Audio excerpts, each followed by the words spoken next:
Welcome to Ghost of a Podcast. I'm your host, Jessica Lanyadoo. I'm an astrologer, psychic medium, and animal communicator, and I'm going to give you your weekly horoscope and no bullshit mystical advice for living your very best life. Welcome back to what is the 45th episode of Ghost of a Podcast. I've got a question for you, so let's just get to it. Hi, Jessica. My birthday is September 10th, 1987. I was born in Orange, California. My time of birth is 11:39 a.m. I am reaching out to you regarding where I'm at in my life. I'm 31. I feel like I'm in a really big transitional period and I'm feeling really stuck. A lot of my coping and self-soothing strategies include drinking alcohol and dating and sex and substance use and just a lot of maladaptive behaviors that I find really hard to get out of. And it's scary because I grew up with a mom who's an alcoholic and my brother died of a heroin overdose. So I know I'm really susceptible to addiction. I think one of the hardest things for me to cope with right now is I've been single for almost 7 years and I'm just having a really hard time holding on to relationships. I find that men are really interested in the beginning and I know that I'm anxiously attached. They've either become disinterested or I don't know. It's just like been for years where I'm dating someone and we're into each other and then all of a sudden they're like not into it. And it feels like I'm doing something wrong or that I'm being too needy. If you have any kind of advice or suggestions, it is so appreciated. Thank you for all your work and for your podcast. Lots of love. Bye. All right. Well, thank you for this question. It's a really important one, and there's a lot of layers. And before I get into your birth chart and kind of the specifics of what you're really asking me about, I want to acknowledge the loss of your brother because in life, when we lose a family member, when we lose someone close, there's this expectation that you kind of like deal with it and you move on. That is really not how most people function. I would say the vast majority of people do not work that way. If your brother passed from a heroin overdose, I can only assume that he struggled with drug addiction when he was alive. And when we have family members who struggle with drug addiction, it deeply impacts us. It's consuming. I want to acknowledge also that you mentioned that your mom dealt with alcoholism, which, by the way, is clearly articulated in your birth chart. The thing that I want to really, before we get into any other details, make space for is it's okay that other parts of your life have advanced beyond your emotional life because the emotional trauma that you've gone through and the emotional pain that you've gone through has really been demanding. And if you've been like, okay, I got to suck it up and move on with my life. I've got to be in the world. I don't want to be too much of a bummer. Then you have tried to hide those emotions from yourself. And that gets into the stuff that you're talking about having maladaptive behaviors around substance use, around getting into relationships, and then having a lot of neediness come up. These things are just consistent across birth charts, across astrology. This is just a human thing. When you repress something, you can only repress it for so long, and it's going to come out with less clarity and maybe disproportionate to the situation in other ways at other times. That's just how humans work, my friends. And I want to say that it sounds really clear that you understand that your substance use is not serving you and it's not working and that you don't know how to get out of it. And I'm going to say something that I've said to many people over the years. I'm going to say it to you. I think you need help. I think you have a lot to let go of. I want to encourage you to consider sobriety. And when I say sobriety, I mean quitting substance use and aligning yourself with a program, whether it's AA or not, that offers you support and that offers you a path forward. Because quitting substances is amazing. And if you have the capacity to quit a substance, you probably don't have a real addiction to it. Maybe you do. Some people can just quit when they are addicted. Most of us can't.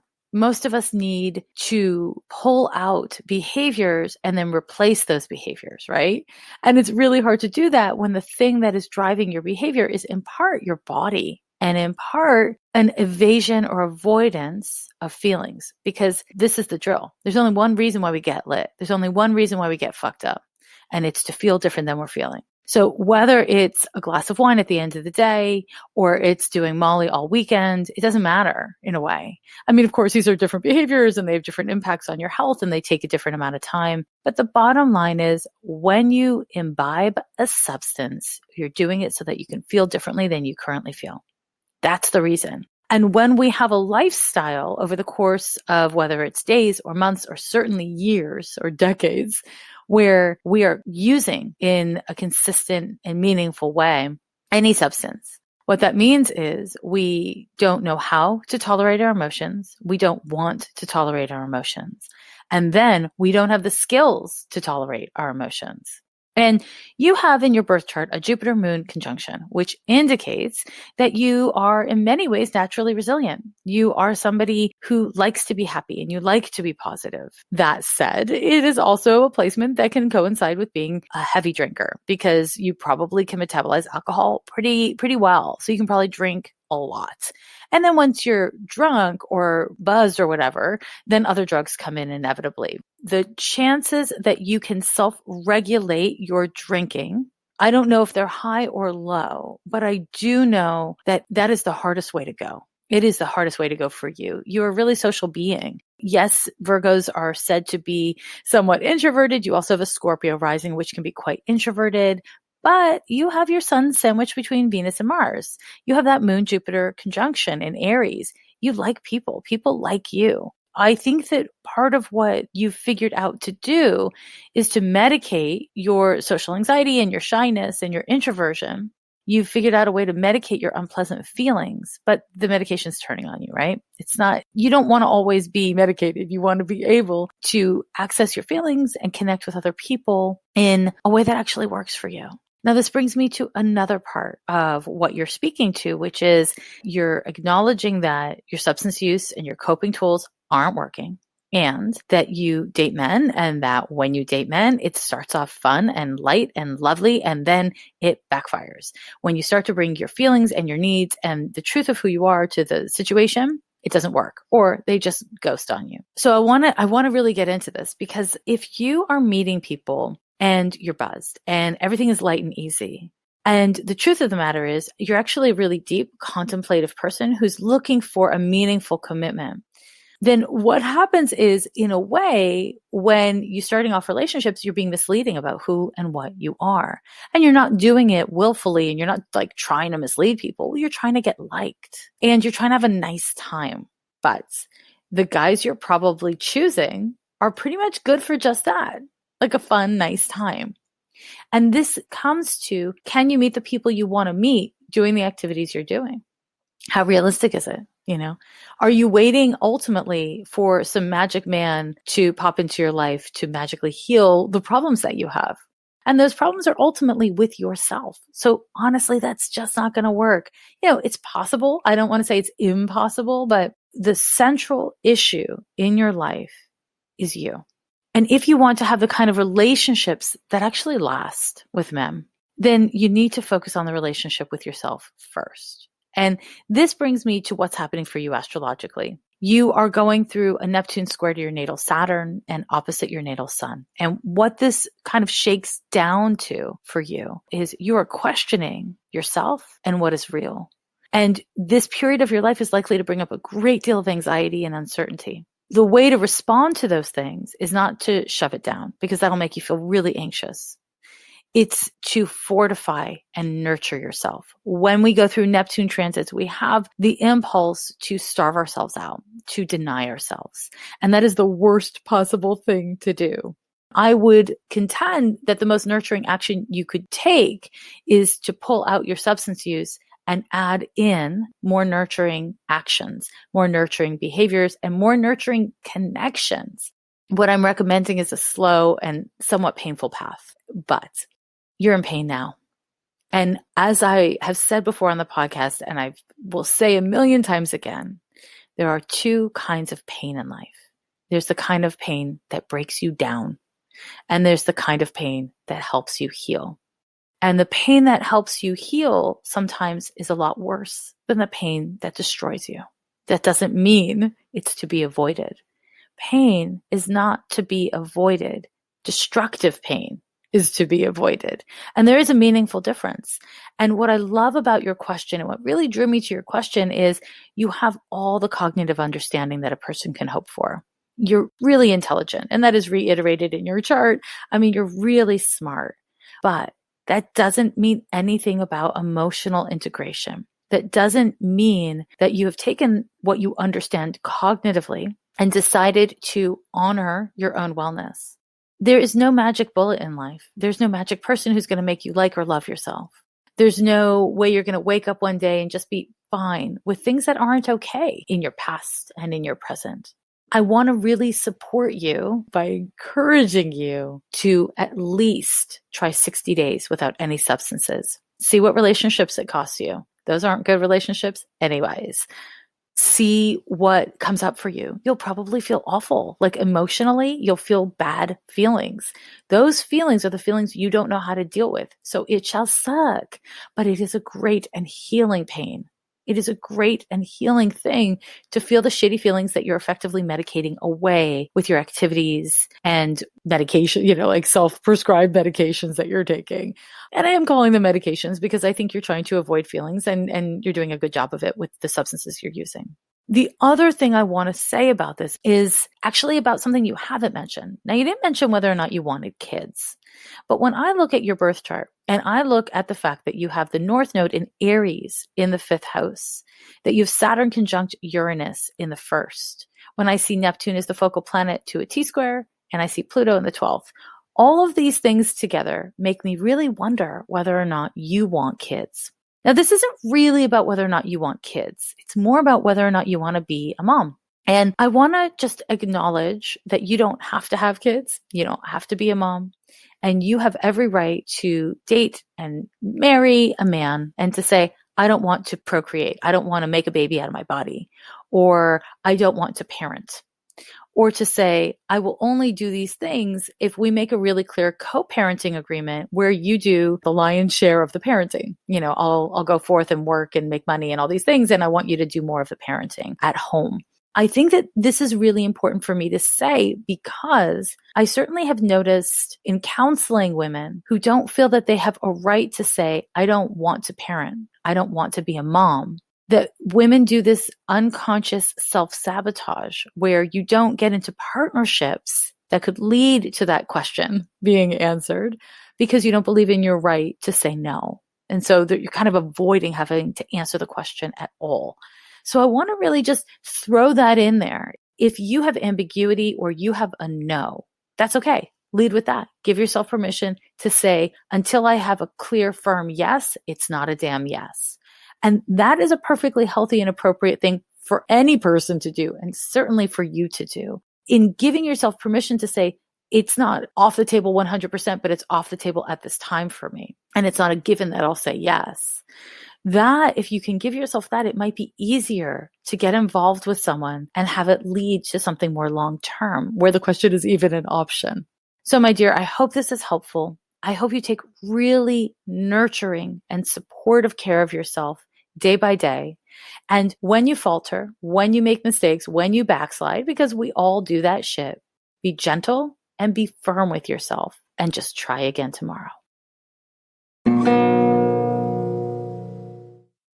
I've got tons to say, but so do you. And I want to encourage each and every one of you who has a voice, who has a perspective, to start your own podcast and do it on Anchor, which is where I do it. Anchor is free and it's easy. And what you do is you just record on your phone directly what you want to say. You can edit the content on your phone. And then Anchor does the heavy lifting for you. They distribute your podcast everywhere from Spotify to Apple Podcasts and all the other platforms that podcasts are heard on. And you can even make money from your podcast. Anchor helps you out with all of that. So check out anchor.fm to get your podcast started. All right, my friends, let's get astrological. This week, we're going to look at the dates of May 5th through the 11th, 2019. But before I dive into the horoscope, I want to remind you of something that I like to talk about a lot, but it feels really important. I am giving you the data, right? Like I'm giving you the details of what's happening this week, last week, next week. And it's a lot of details. But the work with astrology, the work with life, is being present for your felt experience and seeing the interconnectedness of your feelings, your thoughts, your responses, your reactions, your behaviors, your circumstances, yada, yada, yada, right? The real work here is to understand the interconnectedness so that you can make use of the data instead of just have the data. And this is where, I'm really passionate about astrology as a tool for improving and bettering your life, both internal life and your external life.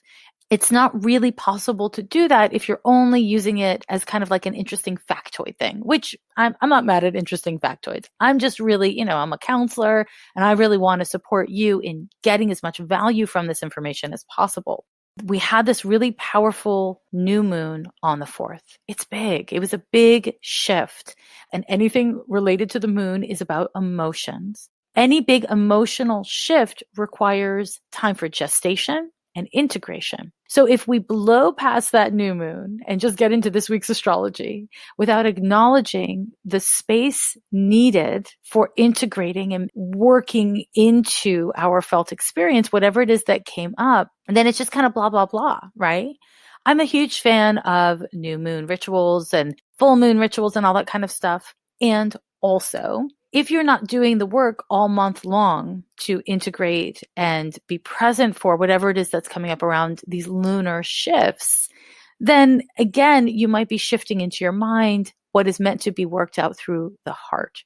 And the heart is much slower than the mind. It just is.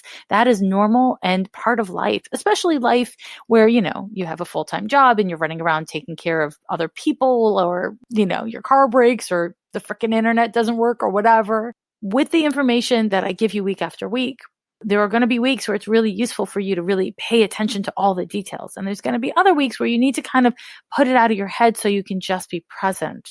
I just want to say I'm here for all of it. I'm here for all of it. And I want to really encourage you to not forget that a tool is only as useful as you're able to make it. So in other words, leverage and use this data to help you to improve your life instead of just to have lots of interesting factoids that you freak yourself out with. Like, why didn't I do anything there? And how come I didn't feel it that way?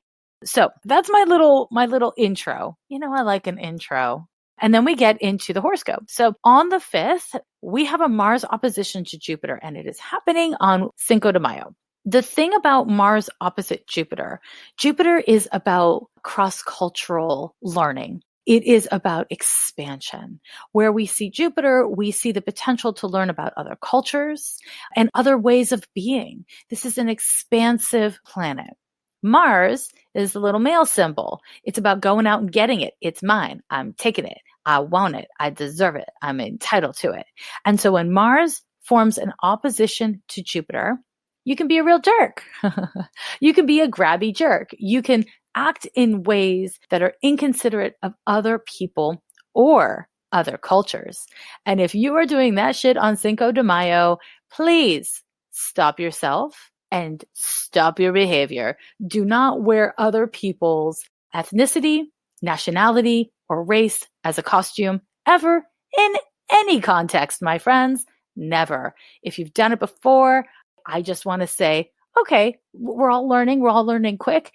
Don't do it again. If you have plans to do it this weekend, don't do it. Now, related to that, this is actually a really powerful time for learning. Mars opposition to Jupiter is a powerful time for education and for taking kind of authority of your own education. This is a great date to mobilize. Mars opposition to Jupiter is a time where you can confront things that are intimidating for you. And this is something that I touched on when I spoke in last week's episode about the new moon, because the Mars opposition to Jupiter is in the chart of the new moon. So we were feeling the beginnings of this energy on the 4th. It is exact on the 5th. If you're going to celebrate a holiday that you don't actually understand, please strive to understand it. Don't be a jerk. And also, super unrelated to everything else, this is actually a really great day to start off exercise regime, to travel. And when I say travel, of course, if you're getting on a plane, you're going to have a great time. Yay. But Also, travel from an astrological viewpoint is not always about physically moving. It's about expanding your worldview. It's about putting yourself in other people's shoes. It's about connecting with spirituality. So travel in whatever ways you can, if you can, if you feel called to it. And I hope you do, because the astrology really supports it. And that actually brings us to the 6th, where we have the beginning of Ramadan. And if you do celebrate, I want to say to you, have a peaceful and happy Ramadan. And at the same date, we have Mercury moving into Taurus. We will still be feeling the impact of the Mars opposition to Jupiter. The thing about Mercury moving into Taurus is when Mercury is in Taurus, Taurus is a bit of a slow mover and Mercury loves to zip around. So this is a great time for connecting to other people. It's a great time for refining your ideas and clarifying your message. If you're doing branding work, excellent time for that. It's excellent time for figuring out how you are thinking about and how you want to articulate your identity. So this is actually a really useful shift in energy. However, if you're trying to move through a ton of data, maybe not so much. Maybe you're going to feel like things are a little bit frustratingly slow.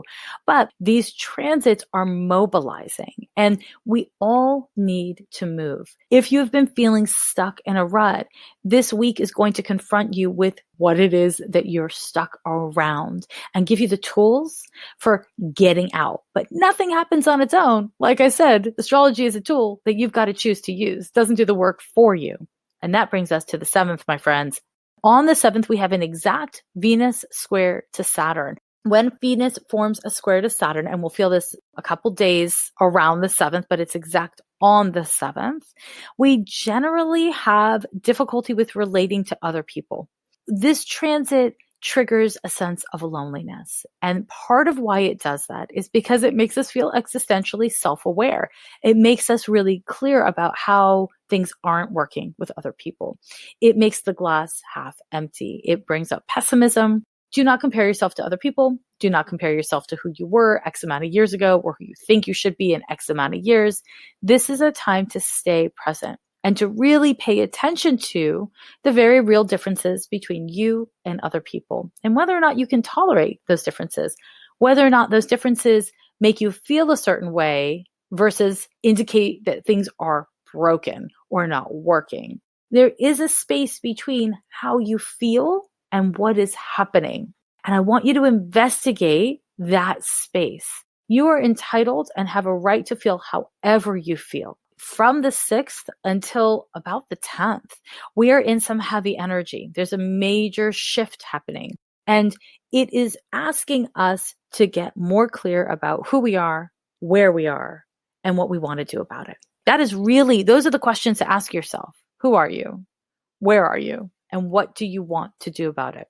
This is not the time for acting necessarily on it because you're figuring things out right now. On the 8th, Mercury will form a conjunction to Uranus. So this transit and the transit before it and the transit that I'll name after it, they're all touching each other. They're all interconnected and influencing each other. Mercury conjunct Uranus brings upsets and surprises. Both Mercury and Uranus govern your nervous system. They're your mind.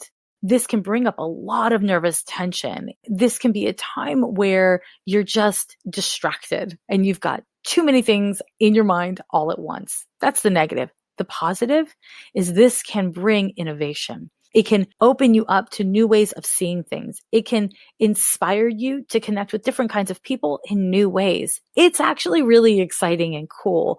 But because it is sandwiched between the Venus square to Saturn and what's coming on the 9th, which is a Venus square to Pluto, if you have a compulsive nature, if you are upset about your relationship to others or your relationship to money or your relationship to the way you look, then this can have you obsessing on the most painful thoughts that you have. And so I want to encourage you as much as possible to take responsibility for where you allow your thoughts to go. And if you find you're in a negative loop, as much as possible to rein yourself in. And that might look like using a mantra. That mantra can be la, la, la, la, la, la, la. It doesn't have to be spiritual and deep, but you want to overlap neutral or positive thoughts on top of negative spinning out thoughts if and when you can. Because when you're in a state of being incredibly stressed out about something, when your perspective is really negative, you're not going to figure things out. That's not the time for solutions. You want to get to a neutral place or a positive place before you seek to find solutions whenever possible. Now, on the 9th, as I mentioned, we have a Venus square to Pluto. Also, Venus will be forming a trine to Jupiter. So this is a lot. Now, some astrologers might tell you that the Venus trine to Jupiter is really lovely. In the context of it happening alongside the Venus square to Pluto, I'm not so sure about that. Venus square to Pluto brings up compulsions. It can bring up shame because Pluto governs shame. And again, Venus is your finances, your looks, your relationships. So those are some pretty loaded topics for most of us anyways. When Venus forms a square to Pluto, we have a tendency to obsess on other people, what they're saying, what they're doing, what they're feeling about us, what they want.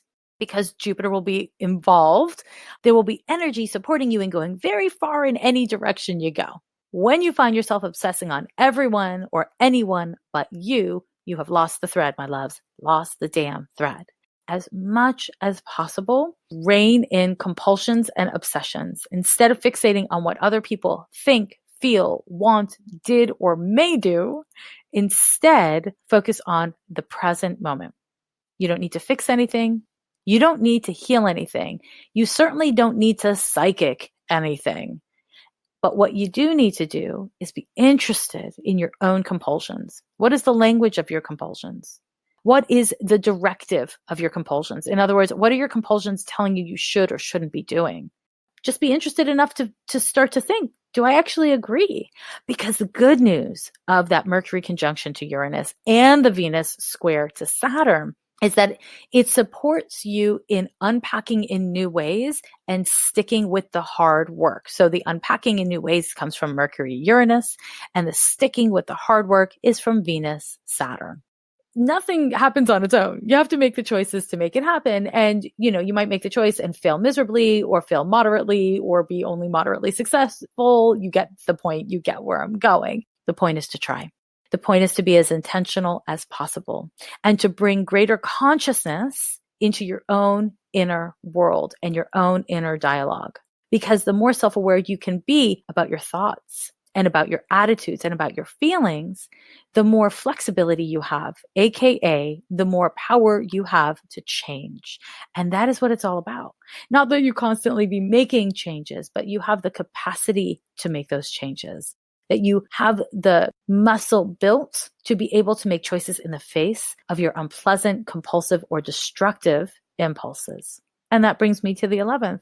And on the 11th, we will have an exact Sun trine to Saturn. And this is incredibly stabilizing. The start of the week may bring about a great deal of chaos. You may do shit that you have to answer for later in the week if you don't pay attention to Mars opposition to Jupiter. However, if you can bring intention and moderation to your behavior, if you can look at things in your life and primarily in your relationship to yourself and your life, and bring greater consciousness and self-awareness to it. If you can make slightly new choices that are healthier and more creative, or at least less destructive, then, my friends, we have success. And that success means that by the time the 10th rolls around and you start to feel that Sun trine to Saturn, which is exact on the 11th, you can stabilize whatever it is you've learned and make sense of it. So by the end of the week, you're going to have more energy and support for making sense of what you've learned. Now, my loves, I get questions from you all the time that tell me that when I say things like, you'll be able to make sense of it, you take me very deeply literally. And so what I want to say is this: making sense of a thing is not figuring it all out and having it buttoned up and packaged. It's getting a modicum more of understanding. It's having a slightly more stable ground to stand upon. Our growth is at times incremental. It is always cyclical. We are not meant to be arrived. And I can promise you this: once you have arrived, then you'll just have a whole new set of ambitions and a whole new set of problems, because this is life. So my advice to you is to seek the wins, be present for the progress that you are making. acknowledge and even celebrate the little things, because those things need to be just as loud in your head as the shit, as the struggles, right? I'm not saying you need to care about the difficult parts of the world and yourself and the life that you're living less. I'm saying celebrate the wins more. Be present for the potential in your life more, and for the tiny bits of progress you are making. Even if it's, I didn't yell at that jerk today and I really, really wanted to, but I didn't, and I feel stronger for it, then fuck yeah, enjoy that, celebrate it. And my loves, I'm celebrating you. I am. I think life is a pain in the ass. I'm not going to lie to you. It's a whole lot of work. However, I'm really a fan of doing as much work in this lifetime as possible. Not just to be a better person, not just to have more peace or more joy, but to ease the path for others. So my hope for you is that you are touched by that, and that you, in your own way, in your own style, find your own peace, your own joy, and your own way to ease the path for yourself and others. As always, I thank you for listening. I also thank you for subscribing to the podcast and starring it on whatever platform you listen to it. And please send me your questions. I love your questions. Give your time and your care and your love to people. That's what I'm going to ask you to do this week. How about it? Huh? Try it. Okay? Okay? Okay. Every year they say the end is near, but we're still here. Yeah, we're still here.